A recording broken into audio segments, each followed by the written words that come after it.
Anna here, welcome in my next video. Today I am going to create a mixed media layout using a beautiful Indigo Hills 2 collection by Pinkfresh Studio. I am an October guest designer for Pinkfresh Studio and this is the collection I had to work this month. I love this combination of purple, navy, some coral colors. They are perfect for fall projects, and this is exactly what I'm going to use them for today. I cut out some leaves using the cut shop cut files and papers from this collection. I have them in a few colors, mostly purple, navy, and kind of a coral pink, I would say, and I decided to create a background that reflects the colors of the papers, and I am using three distress inks. They are not distress oxides, they are regular distress inks, and I have three colors. The purple one I am using right now is a dusty Dusty Concord. The kind of a navy one is a chipped sapphire, and the pinkish orangish one is called, let me check, this one is called dried marigold, and I'm applying them using just a sponge. I have ink dabber, I am not sure, this is the Tim Holtz tool, and I have to change the sponges every time I apply a color because I don't want to mix them on the sponge. And I'm creating kind of a stripes, and at first I'm just applying the colors one by one, and then I will try to blend them together a little bit. And I'm trying few techniques, like, no, maybe not techniques, the moves, with the circular motions, with the straight motions. I want the color to be quite even.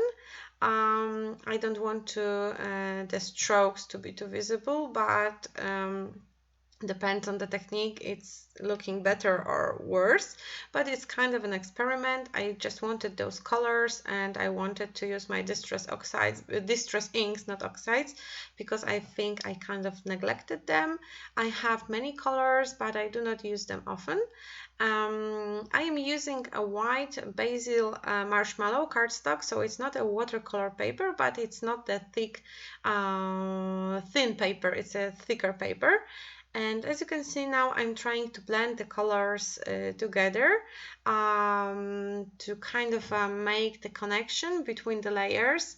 But after I finished applying the colors, I decided I need some water splatters to activate the color, to create, you know, this more messy look.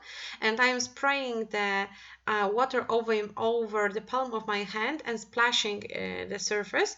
Thanks to that, I have a bigger drops. If I would apply it with the straw that is included into the mister, the drops will be smaller, and applying it from the palm of my hands creates a bigger drops and kind of circular drops. So I am happy with the result. And after I waited a little bit, like, you know, a few seconds, I took paper towel and I removed the moisture, and it removed a little bit of color too, so the background is starting to look more like a mixed media piece. And then I thought I would like to create some washes on the edges, so I applied a little bit of water. It activates the ink from the color, and then I thought, oh, okay, I will just add water all over to create better color changes between the layers, and it helped, and I was very happy with the result, and I really like the background this way. It looks kind of washed, like it was, you know, after the rain or something like that, and rain is a very fall autumnal thing, so it will be a very good match to this page.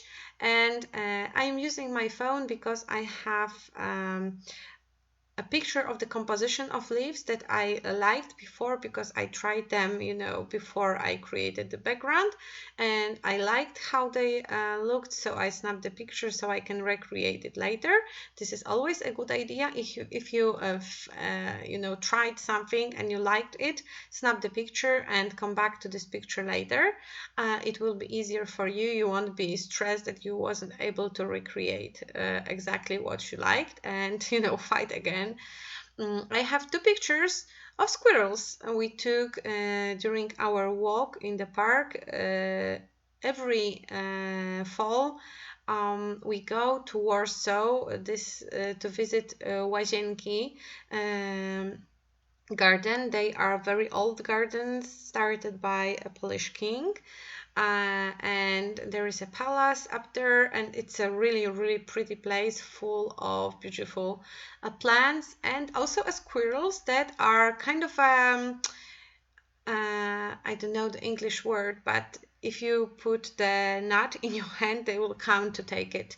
So you can be really close with those funny creatures. And my daughters love visiting this park because of, you know, the close touch with the nature. You can feed flowers from your hand, you can feed squirrels from your hand, and it's always very exciting for my daughters because they love animals, nature, I think, like most of the kids. So I printed the pictures and I'm adding them behind the frames from a chipboard sheet from Indigo Hills collection, and I decided I will use more of the frames on this page to create this composition in a line above the leaves. And I really love this kind of a washout effect in some of the frames, like the rectangle one I used for the standing squirrel. And I love how thick they are, and I love that they have this matte finish, not a shiny surface, because I'm not a fan of shiny surfaces. If you have to snap pictures of your projects, they reflect the light and change the color, and it's really hard to snap a good photo of the project. And now, after I am happy with how my composition looks, I am adhering down the frames. Some of them have glue behind them, so all I have to do is to just remove this protective sheet. And some of them need some 3D foam elements beneath them because they are raised above the surface, because they kind of, what's the English word? There is one over another, so the one on the top isn't touching the background. I need to kind of the level it using 3D foam squares. And this chipboard sticker sheet, it's a very generous one because it has two sides with a lot of frames, but there are also words, flowers, hearts, corners, whatever you would need for your projects, you can find there. And this is always my favorite embellishment in every collection because I like the thickness of it and how, you know, how fast you can embellish your page. And now it's time to back up my layout, because after I added water, it wasn't a watercolor paper, it was just a regular cardstock, because I wasn't thinking I will add water to the project. I decided to back it with a paper that I'm sure I'm not going to use. It's a kind of a mixed media background that has a nasty color, and I thought it would be nice to just use it to straighten up my project. Thanks to that, it's not so curved. It's more flat, and it's easier to snap the pictures of it later, and it's easier to adhere embellishments because it's not wrapped. I think wrapped is a good word. Sorry, I have some problems with words today. And now, after I have my main composition ready, it's time to add embellishments. So I'm going through all the elements from the collection, picking the ones that I can use in my project. As you can see, I didn't cut any part of the video. I wanted you to see the whole process, also the process of mixing and matching elements, so you will know it's not like I find element, I put element, I glue down element, and it takes me like 10 minutes to accomplish the project. No, it's not like that, but this one came together quite quickly, so I am happy with with the speed and time I used to create the project, because usually it takes me a little bit longer, but for this one I kind of have an idea in my head to proceed, so it was easier than starting with just a picture of thinking what should I do with the photo. And this is usually my process. I have a picture and I wonder what should I do with the photo, but this time it was different.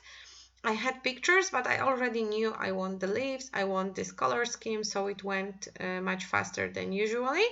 And the video is about, I think, 14, maybe 15 minutes long, and I sped it up like 3 times.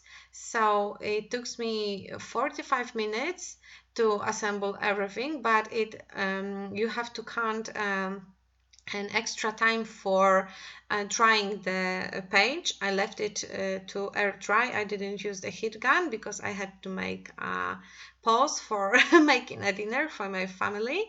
And when I came back, it was all dry and I could proceed scrapbooking.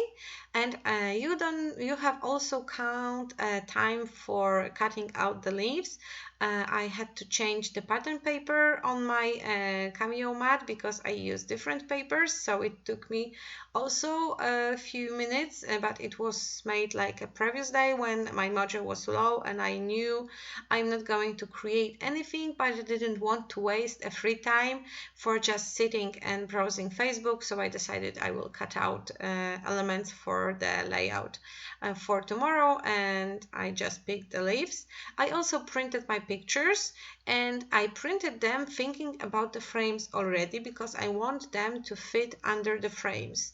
I measured the frames and then I set up the pictures in the software to be more or less on this size to pack up the frames. So it also took me some time, but I think that all together with cutting, it took me like an hour and a half with drying process, because I didn't add too much water, so it didn't need like few hours to dry. It only needed like half an hour. And yeah, I think it would be a good number. And going back to layout, as you can see, I almost finished scrapbooking it. I am adding enamel dots. This is the part I usually do at the end. It's kind of a finishing touch, adding some enamel dots or shapes here and there. And voila, my page is ready. I really love the effect. I love this watercolor look of Distress inks, and I have to go back to them more often. Thank you for watching. Don't forget to check Pinkfresh Studio blog for more details and their site for beautiful collections, because they are like none others. Thank you for watching and see you soon on my YouTube channel. Bye bye!